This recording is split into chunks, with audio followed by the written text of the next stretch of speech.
काँग्रेसच्या बंडखोर नेत्या जयश्रीताई पाटील यांनी राजकीय दिशा ठरवण्यासाठी घेतलेल्या बैठकीमध्ये कार्यकर्त्यांनी उपमुख्यमंत्री अजित पवार यांच्या राष्ट्रवादी काँग्रेसमध्ये प्रवेश करण्याची मागणी केली आहे। मदनभाऊ पाटील गटातील कार्यकर्त्यांचा कल अजितदादांकडे गटाकडे असला तरी भाजपाचा पर्यायही खुला आहे। दरम्यान कार्यकर्त्यांनी जयश्रीताई पाटील यांना निर्णयाचे अधिकार दिले असून त्यांनी कार्यकर्त्यांना वाऱ्यावर सोडणार नसल्याचं स्पष्ट केले।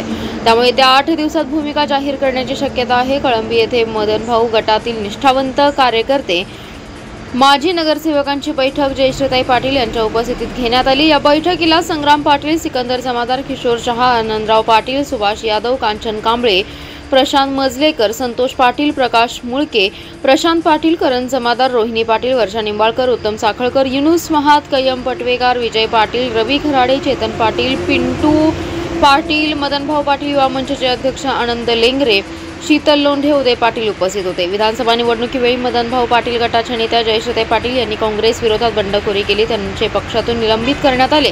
त्यानंतर हा गट कोणती राजकीय भूमिका घेणार याकडे सर्वांचं लक्ष लागलं होतं। आगामी स्थानिक स्वराज्य संस्थांच्या निवडणुकीच्या पार्श्वभूमीवर कार्यकर्त्यांकडून भूमिका जाहीर करण्याचा दबावही पाटील यांच्यावर होता। त्यानुसार गटाच्या कार्यकर्त्यांची बैठक घेऊन चर्चा केली।